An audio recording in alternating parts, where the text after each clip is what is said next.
Imagine it's past midnight, the streets are dead silent, and somewhere in the darkness, a decision is being made that will shatter lives forever. This is not fiction. This is not a Netflix series. This is the raw, unfiltered reality that the Inside Crime is about to pull you deep into, because the truth about crime is far more disturbing, far more calculated, and far more close to home than you have ever been told.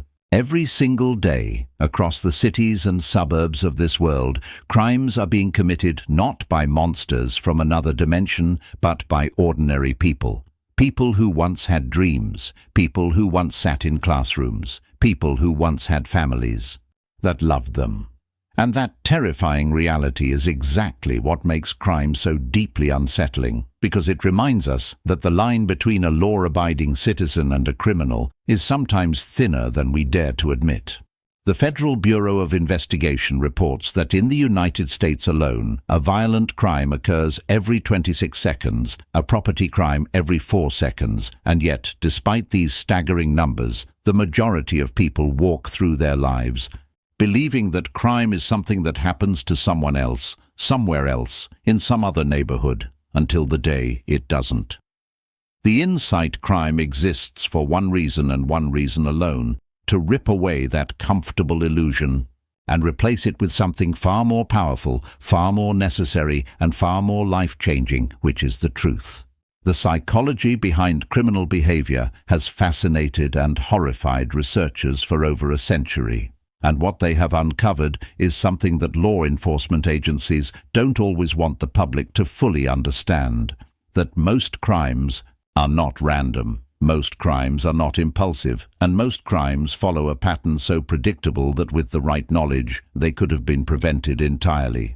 Consider the case of serial offenders, individuals who don't commit crime once in a moment of desperation, but who systematically plan, execute, and repeat their crimes over months and sometimes years, adapting their methods each time they narrowly escape consequences, learning from their mistakes, the way a businessman learns from a failed venture, growing more sophisticated, more careful, and more dangerous with every cycle.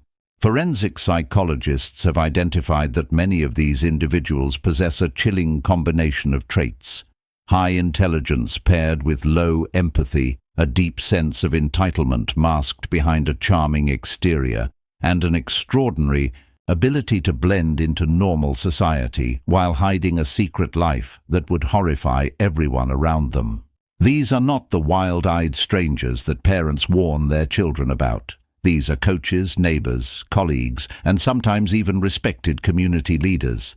And that is the truth that the Inside Crime refuses to look away from, because looking away has never made anyone safer. Financial crimes represent another dark chapter in this story, one that rarely gets the dramatic attention of violent crime, but causes devastation on a scale that is almost incomprehensible. Fraud, embezzlement, money laundering, and corporate crime drain billions of dollars from economies every year, destroying retirement savings, collapsing small businesses, and pushing vulnerable families into poverty, all while the perpetrators sit in air-conditioned offices wearing expensive suits and convincing themselves that what they are doing is simply smart business. The FBI's Financial Crimes section estimates that financial fraud costs the United States more than $40 billion annually.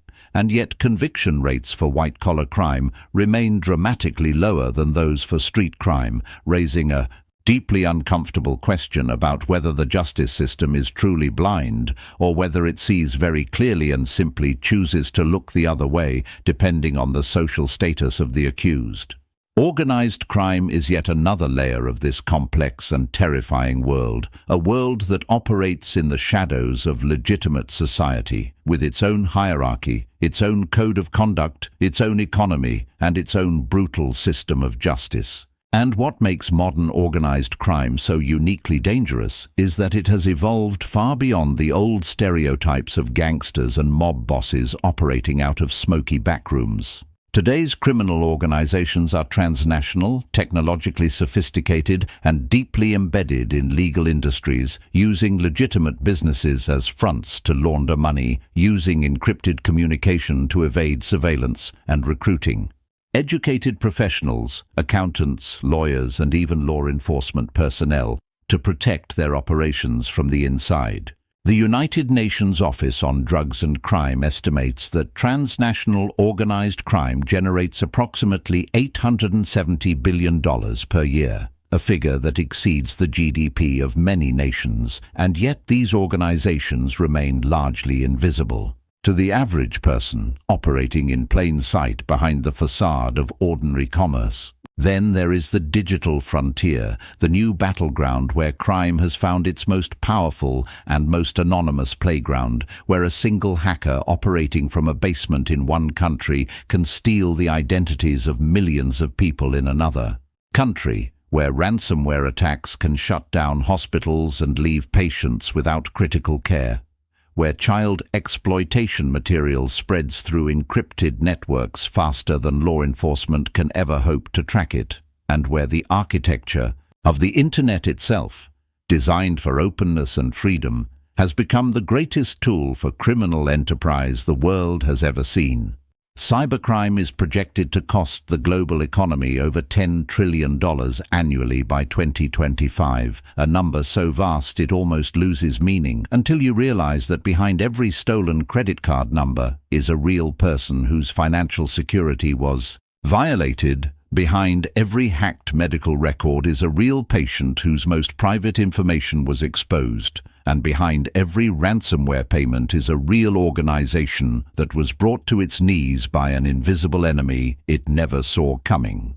What drives human beings to commit crime is a question that philosophers, scientists, and law enforcement professionals have wrestled with for generations, and the honest answer is that there is no single answer. Poverty, trauma, mental illness, greed, ideology, opportunity, desperation, and the simple intoxication of power all play their roles.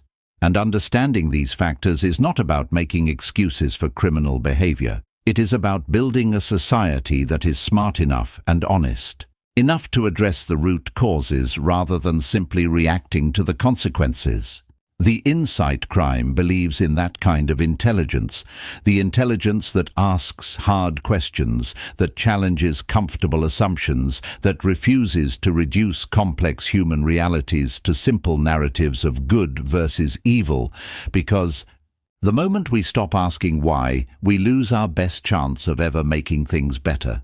Victims of crime carry wounds that extend far beyond the physical. The psychological trauma of having one's safety violated, one's trust shattered, one's sense of security permanently altered is something that courts and compensation funds can never fully address, and yet victim advocacy remains chronically underfunded and undervalued in criminal justice systems around the world, a fact that represents not just a policy failure, but a moral failure of the deepest kind. The criminal justice system itself is a story worth examining with clear eyes, a system that was built to deliver justice, but that, in practice, often delivers outcomes that reflect the inequalities of the society it operates within, where race, wealth, and social connection can determine the difference between a prison sentence and a suspended fine, where mandatory minimum sentencing has filled prisons to overflowing without meaningfully reducing crime, and where recidivism rates tell a story of a system better designed to punish than to rehabilitate. None of this means that justice is impossible. It means that justice requires effort, awareness, accountability, and the kind of informed public scrutiny that channels like the Insight Crime are dedicated to providing, because a justice system that operates in darkness and without public understanding is a justice system that will never truly serve the people it was designed to protect. Every documentary, every investigation, every deep dive into the world of crime that the Insight Crime brings to you is built on one foundational belief: that you deserve to know the truth, the whole truth, not the sanitized version, not the politically convenient version, but the real, complicated, sometimes ugly, and always important truth about the world you live in, because knowledge is not just power. Knowledge is protection. And in a world where crime evolves faster than most institutions can keep up with, staying informed is no longer optional. It is essential. So stay with the Insight Crime. Ask the questions that others are afraid to ask. Look at the evidence that others prefer to ignore. And remember that understanding crime is not about living in fear. It is about living with your eyes open, your mind sharp, and your commitment to truth unshakable, because the greatest weapon against crime has never been a badge or a prison cell. It has always been an informed, engaged, and courageous public that refuses to look away.